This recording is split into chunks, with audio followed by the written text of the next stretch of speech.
So when we're looking at scientific method, kind of a recap here, we start out with observations. Where do you get observations from? Either what or what? Your five senses or scientific instruments. So you have these observations, and from those you can make inferences. And that doesn't really constitute science by itself. It is what humans do. A baby is doing this all the time. That doesn't necessarily make them a bona fide scientist. It just makes them human. But once we start making hypotheses and predictions as to what will happen, that is when we start getting into the realm of science. I want to point out two things about hypotheses. They have to be testable, meaning if you can't make a test, then that is not good science. It is not an appropriate hypothesis. And it also needs to be refutable. You have to have a way to prove that it is not correct. It is the reason why ghost hunters is absolutely not real science, because I cannot disprove the presence of ghosts. It doesn't matter what kind of instrumentation or tools I use, I can't disprove the presence of ghosts. Magic. But I can't disprove magic either. Okay. From the hypothesis, we build our controlled experiment. We know that our controlled experiment is going to isolate a single independent variable, and then we're going to draw from that some data. That data is going to tell us if the independent variable did or did not impact the dependent variable. So far, so good? Okay. We've got a whole bunch of conclusions that are going to be made if you continue to test hypotheses over and over again. When it comes down to the conclusion, we need to point out that you're only going to use data that were actually collected. You cannot just base it off of your hypothesis and say, well, it didn't fit what I thought would happen, but that's just because of whatever. Conclusions must be based on the data that you actually collected. And if that means you have to refute it by saying, well, based on the research, that's fine. But you should never just say, well, this data must have been wrong, or these data must have been wrong. Also note, we don't prove in a conclusion. We can disprove the opposite, we can support a hypothesis, but we cannot prove a particular hypothesis. Once you've got your conclusion from one experiment, you can combine it with the conclusions made from a lot of experiments, and ultimately in science, the goal is to get conclusions that change how we understand the world around us. And there's two things that we look at there, are scientific theories and scientific laws. I want to point out something really important. Notice that there is no arrow of one way or the other. Conclusions can either lead to theories or to laws or to both. But scientific theories don't ever grow up to become laws, and laws don't ever grow up to become theories. One is not superior. They're different. And so we're going to watch a quick video on how they're different so that you can start to understand why people, when they say, oh, that's just a theory, make me angry. 3 things that I'm looking for that both theories and laws have in common. What are some things that both theories and laws have in common? Okay. What are some other things that both theories and laws are going to have in common? So they're based on evidence. What else? What do we use them for? For science. So what is science? Okay. To explain what's happening in our world with natural phenomena. And one other really important piece. Okay. Can I, just a layperson that doesn't really know much about science, can I refute them? No? What about a scientist? Can scientists refute them?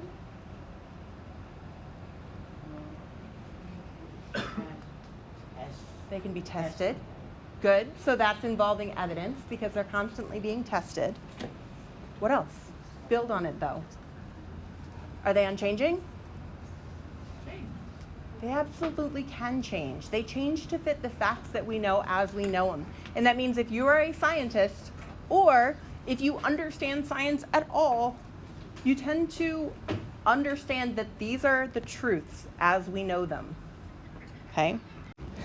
When we're looking at theories, we're really looking at an explanation of why things are going on the way that they do, or how things happen the way that they do. And laws are just like, it happens.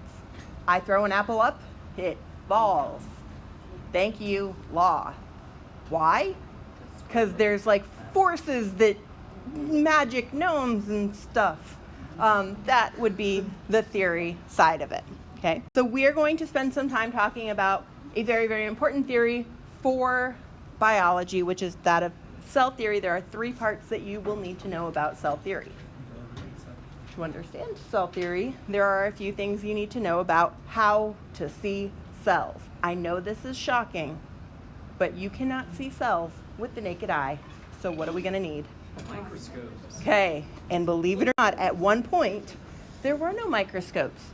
There were glasses that were well polished and they magnified well, and you could see like your freckles real nicely, but you couldn't see cells until this dude, Zacharias Janssen, whose name you don't really need to worry about, is believed to have been the first one to be like, hey, magnifying glass, another magnifying glass.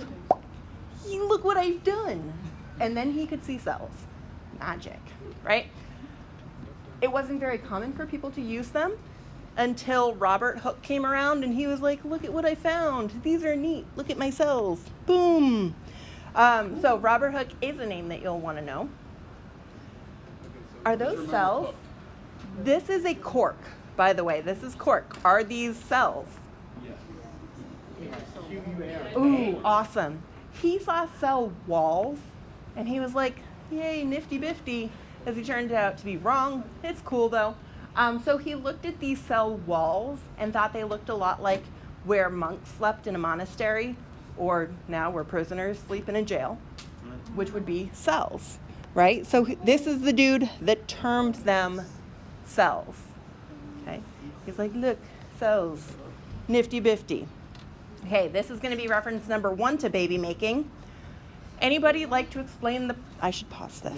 Okay, this is how that baby making process is done pre-understanding of cells. Then we'll talk about why you're onto the right track. There is a life force within women. And that life force is what allows the growth of a child, and only with the magical nourishment of sperm, semen, because we don't even know that sperm exists yet. We just know that there is this liquidy life force that makes baby happen. Okay, let's fast forward to the time of Anton van Leeuwenhoek, whose name is just as awesome as him pointing out that sperm exists. Why are there a lot of hooks? Hooks, and it's common in like Dutch and whatnot. Pirates. Hook, Pirates. Leeuwenhoek, and pirates. And so he looked at a ton of samples under microscope, including sperm, because, you know, he was a dude and he was curious, and that's what they all did. And what's really cool about some of his drawings is he put he drew what he saw, and apparently he thought he saw little babies like curled up there in the sperm cells. So this is one of the first indications that, okay, there's cells in sperm or in semen that maybe they have something to do with life. This was kind of revolutionary. And he's looking at all these different things. He looks at pond water and he sees bacteria, and he looks at his cheek cells, and he keeps seeing stuff moving, and he's like, they're like little animals, animalcules is what he calls them.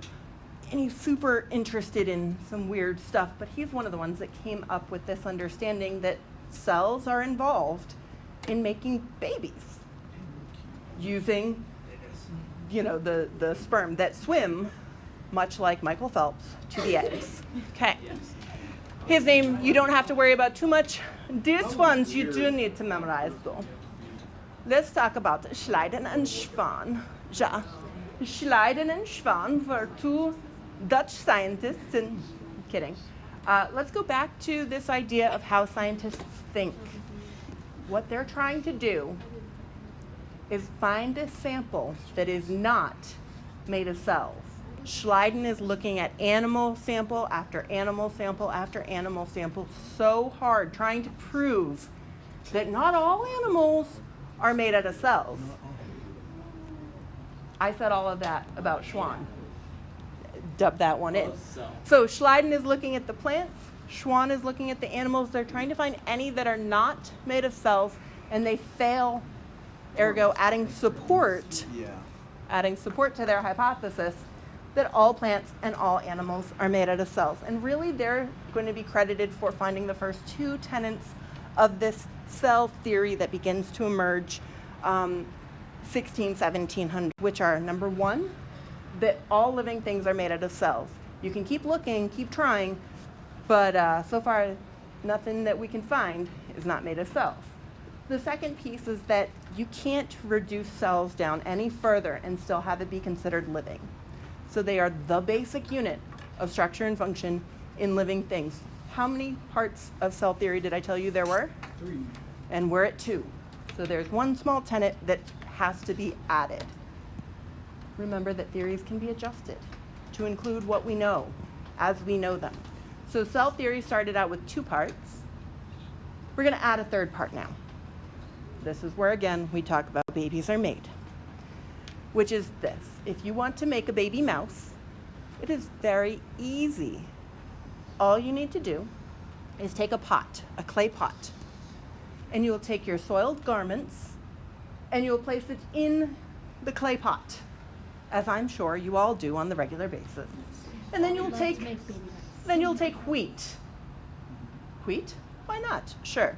And you will place it on top of your dirty underwear inside of this pot. And you will leave it to rest for 2 weeks. And in 2 weeks, you will have made baby mice. Ta-da.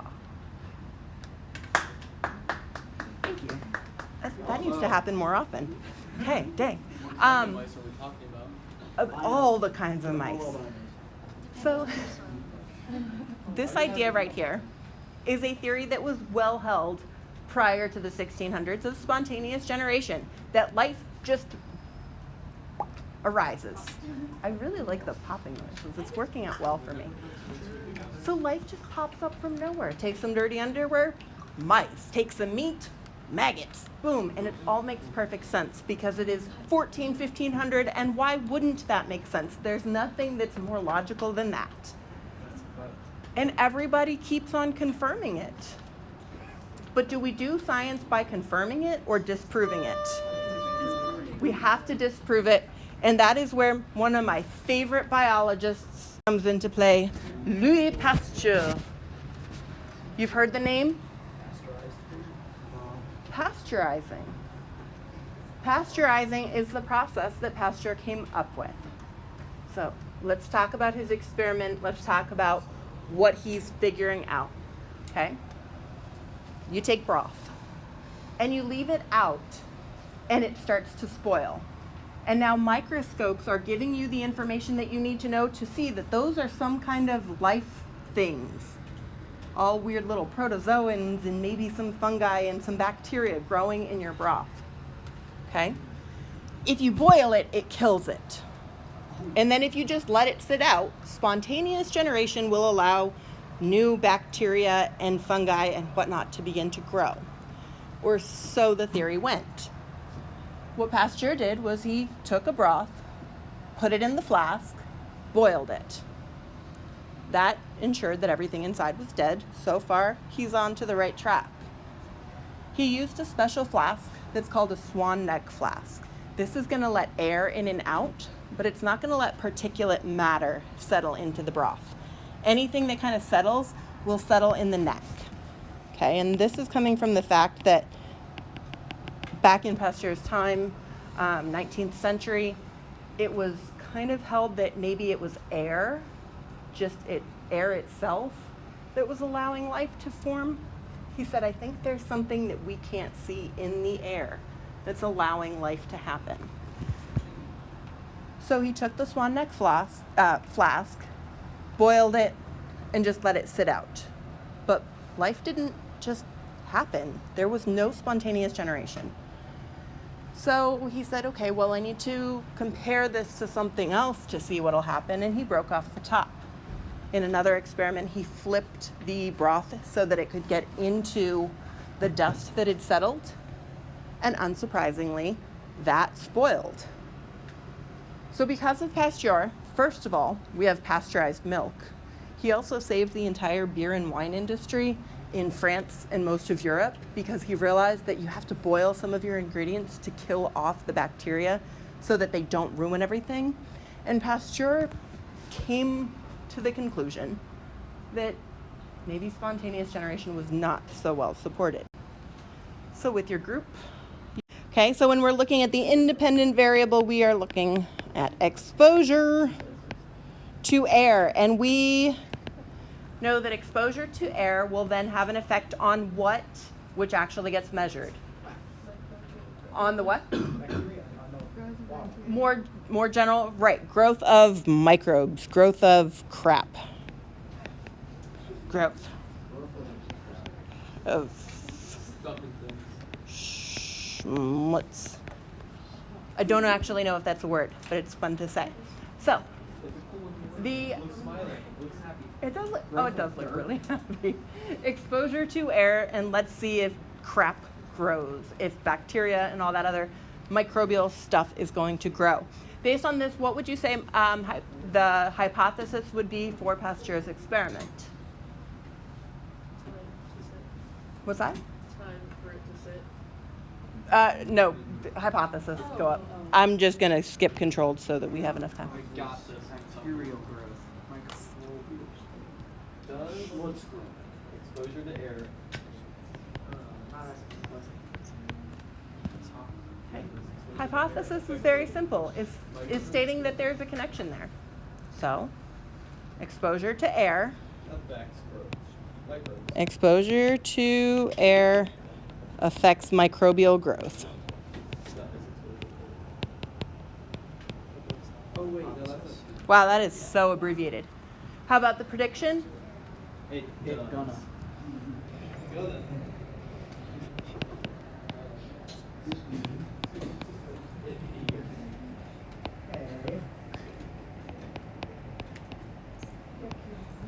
So if what, then what? Air that If air, then microbes. No. Ainsley, go ahead.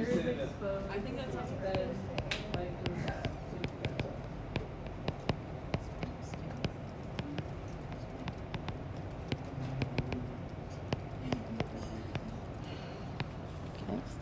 So if the broth gets exposed to the air, then microbes will grow. Okay? And so this is going to be the first in a line of experiments that are done to disprove spontaneous generation.